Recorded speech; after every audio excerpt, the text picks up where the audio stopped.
Some of you expressed concern last month when I had this thing going on in my hip and couldn't stand. It's gone. So thank you for all your positive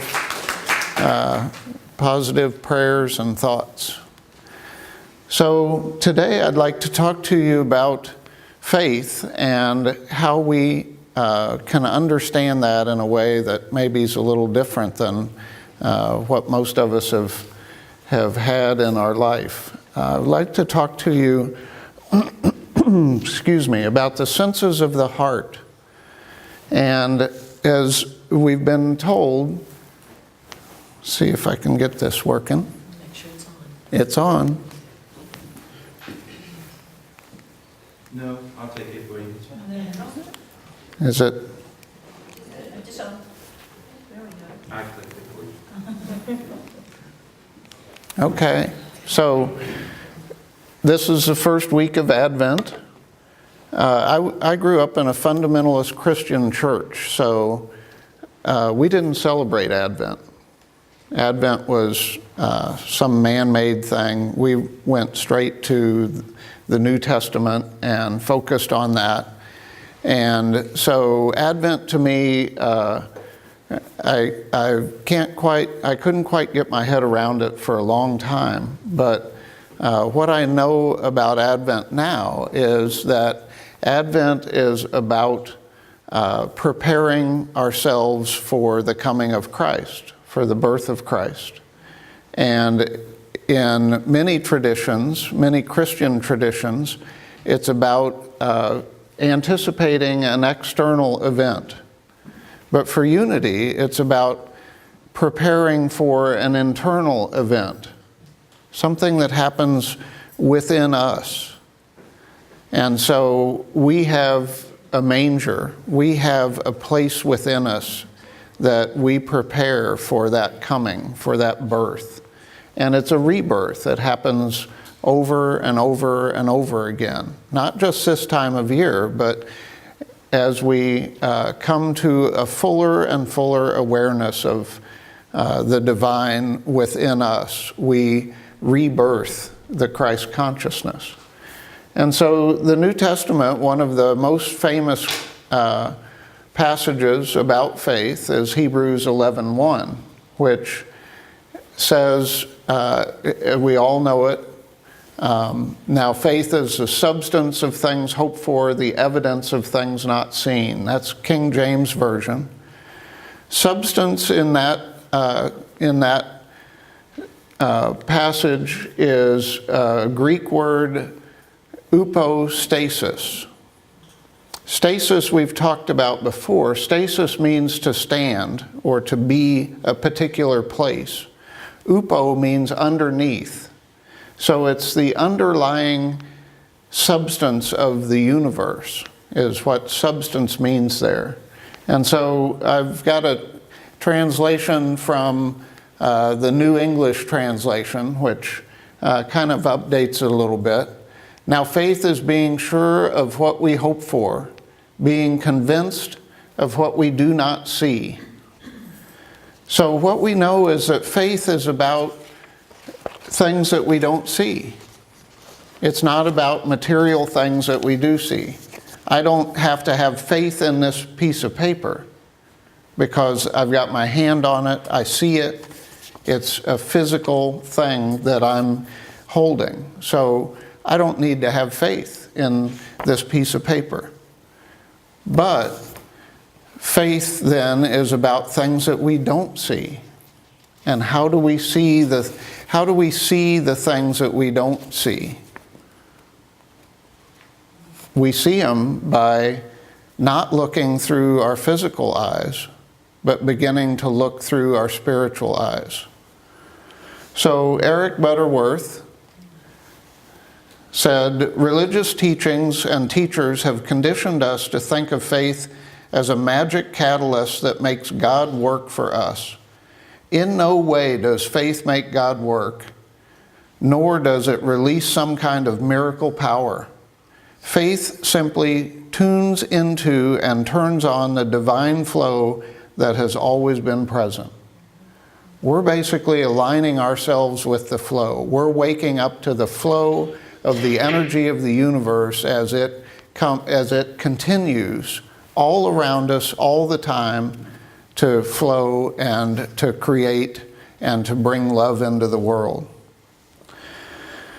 So exercising faith then requires attending to the unseen world rather than the seen world. We experience the seen world through our senses. Most of us talk about the 5 senses. There's a lot more senses that we have, like sense of balance. Sometimes we have a sense that somebody's standing behind us. When they're standing behind us, that's a physical sense too. So there's 20 to 23 different senses that have been identified. But most of us talk about the 5 senses. The sense of sight, sense of hearing, taste, smell, and touch. Well, what we experience in the unseen world, we have senses in our spiritual body as well. And what I'd like to talk to you about today is just one of those. When we see in the unseen world, and we're seeing through our spiritual eyes, we have a sense of awe. We develop that ability to just be amazed at what's happening, at what we're sensing. And so awe is that sense of seeing the unseen world. In the book I'm working on that hopefully will be done in early 2019, Consciousness Rising, Spirit's given me some passages, and this is one of them. Awe is a direct experience of the fabric of the universe manifested by consciousness. It is seeing the world as it really is rather than as our physical visual apparatus perceives it. Awe has the effect of catching your breath when you see the majesty of a mountain, the grandeur of a vista, or the expansiveness of the ocean. It is, that was the ocean, yeah. Sound effects. It is the moment of recognizing one's physical insignificance in the manifested existence. Awe creates the ecstasis experience of needing a microscope to see oneself in the world. So it's that sense of standing outside of yourself and going, wow, I'm just part of this whole movement, this whole thing. Now, we don't often talk about this, but I would imagine that every one of you in this room has had that experience of awe, where you're just beyond words. You're just dumbfounded by the birth of a child, or watching the waves on the beach, or seeing a sunset. All of those experiences take us deep into our spiritual sense of seeing the unseen, the fabric of the universe as it unfolds. And there's a famous quote that I know you guys are familiar with. Life is not measured by the number of breaths we take, but by the moments that take our breath away. So what I'd like to do is take a moment and help us to see whether we can get into that place where we can experience awe. Sometimes it's hard to do when we're using our physical sense of sight. But this is a orchid picture that I took earlier this year. Can you see this with your physical eyes, but then move into seeing this orchid through your spiritual eyes? Can you see the awe in this picture? So, anybody want to share what is awe-inspiring about this picture? What brings you to that place of awe? And welcomes you in Christ's arms. Okay. It certainly didn't begin that way. It didn't begin that way, right? So oftentimes in our physical sight, we just get snapshots of the world, right? We just get one piece of what's happening instead of the whole unfolding. Dana, I actually feel it's consciousness. okay? That center is actually looking like an eyeball to me. Yeah, And that's what brought me to the idea that there is a consciousness there. It's not just a living being, but a conscious being. yeah, yeah. The amazingness of nature. The amazingness of nature, yeah, yeah. It's in the peak of its beauty. I'm sorry? It's in the peak of its beauty. Yeah, No two things are alike on it, and yet it's perfect in its design. yeah, yeah. There's an omniscience about it. All-knowing, And yeah. all omniscience. Yeah, those are all beautiful. Yeah, a couple more. At first, well, irrelevant, I was seeing it one way, and then all of a sudden, the flowers were drawing me into themselves. It was like those were arms embracing me. And Mm, I felt that I connected with its consciousness, the flower's consciousness. yeah, Yeah. And the center, there's like a depth that we don't even know that we could go into. just an endless depth. Yeah. One more. Those are not colors I would ever imagine going together, but they're perfect. And they're so really beautiful. Yeah, Like dark purple and green, wow. yeah, Who would think? yeah. So you're practicing faith right now because you're seeing the unseen in this flower. You're seeing what you can't see with your eyes, with your physical eyes. You're seeing this flower through your spiritual eyes. So that's faith. Let's try another one, which probably will be easier to get to, that sense of awe. And I'm just going to be silent while you watch this.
don't think I need to say anything about that.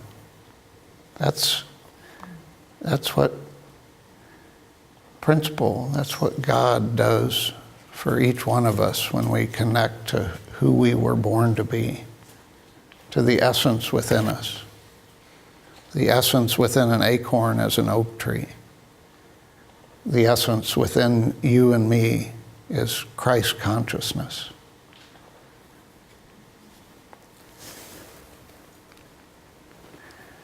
So again, we know that exercising faith requires attending to the unseen world rather than the seen world.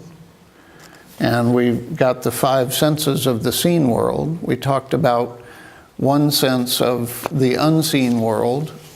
I'm going to offer you some possibilities for what could be the senses of the heart that create our ability to see the unseen world. And we've talked about awe, hearing or auditory. The framework that was given to me is surrender. That's a sense of our heart that helps us to connect to Source.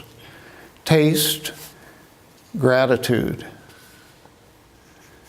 Seeing how sweet life can be, how beautifully sweet and tasty it can be. Smell, discernment. Being able to discern between what's good for us and what's not good for us. Our sense of smell is one of our most acute senses. It's not as good as a dog's by a long shot, but discernment. And touch, connection. So when we attend to the unseen world with the senses of our heart, with awe and surrender and gratitude and discernment and connection, then we exercise our faith because we develop our senses to see what is real. And what is real is what we can't see with our physical senses. So these 5 heart senses in the framework that was given to me are all connected. They actually lead into each other, but there's no starting point, there's no ending point. And so discernment leads into connection. Connection leads into awe. Awe leads into surrender. Surrender leads into gratitude. Gratitude leads into discernment, and just keeps going. So, another excerpt from the upcoming book. While all of the heart senses can be developed and experienced independently of one another, there is a general progression of heart sense experiences. Discernment helps us find and know consciousness, so discernment precedes connection. Connection helps us feel a part of something bigger, so connection precedes awe. Awe helps us feel our disconnected individual power as minuscule compared to the power of consciousness, so awe precedes surrender. Surrender helps us to feel the power flowing through us to manifest in our physical life, so surrender precedes gratitude. This progression creates a virtuous cycle, expanding upon itself as human consciousness moves higher and higher toward consciousness. So, which lenses do you give the most energy to? Do you spend a lot of your energy in the physical lenses, the physical senses, or the spiritual senses, seeing the seen world or the unseen world? The lenses of the brain, the 5 senses of physical senses, help us to see the seen or physical world. The lenses of the heart then help us to see the unseen or spiritual world. So which ones weigh heavier for you in your life? Are you more a physical human where the seen world lenses outweighs the unseen world lenses? I guess I've got a pointer on this too, don't I? Maybe. Anyway. It is on. Or it is on, yeah. Or are you more of a spiritual human where the unseen world lenses outweigh the seen world lenses? Which one do you spend the most energy on? Which one do you develop and attend to? So, in summary, on this first Sunday of the 2018 Advent season, let us turn within to prepare our hearts for the birth of the Christ consciousness within us, using our heart senses to go to that place where we can see the real world that is unseen rather than the created world that is just an illusion. Let's use our spiritual senses to create the conditions for the second coming of Christ, our spiritual baptism. Thank you.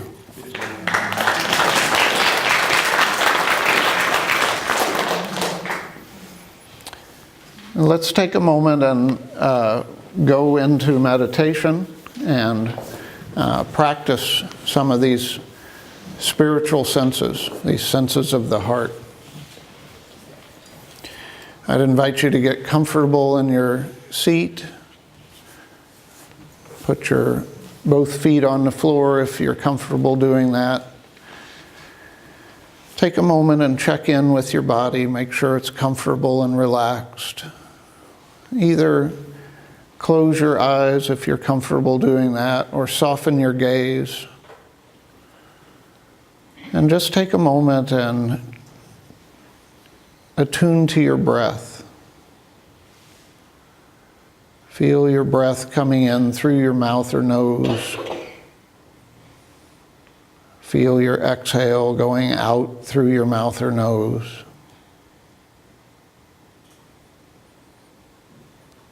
As we move into this place of meditation,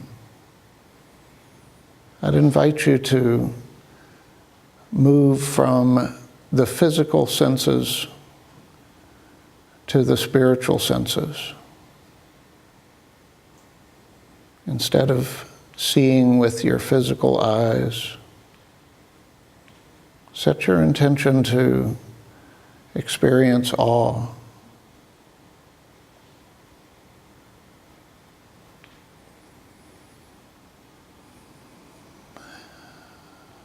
As you move away from listening to my voice or listening to any of the physical noises in the room, I'd invite you to move into that place of surrender with your spiritual senses.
take a moment and activate your other spiritual senses of discernment, connection, and gratitude.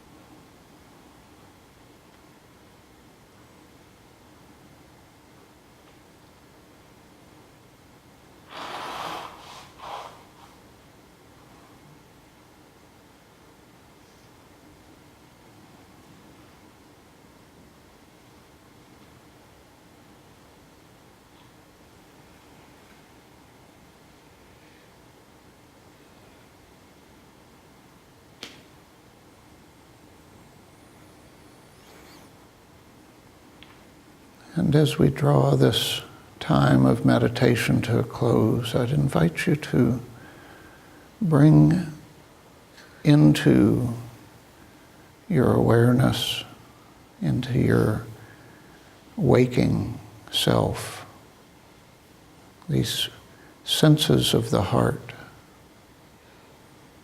awe, surrender, discernment, connection, and gratitude. Engaging the world by seeing it not as it appears, but it is as it really is, the underlying substance of our Creator, manifesting love in every moment.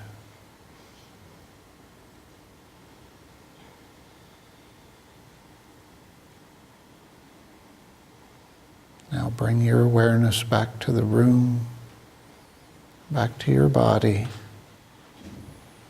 Wiggle your fingers and toes. Come back into your waking consciousness, fully embodying the Christ consciousness that you are. And so it is.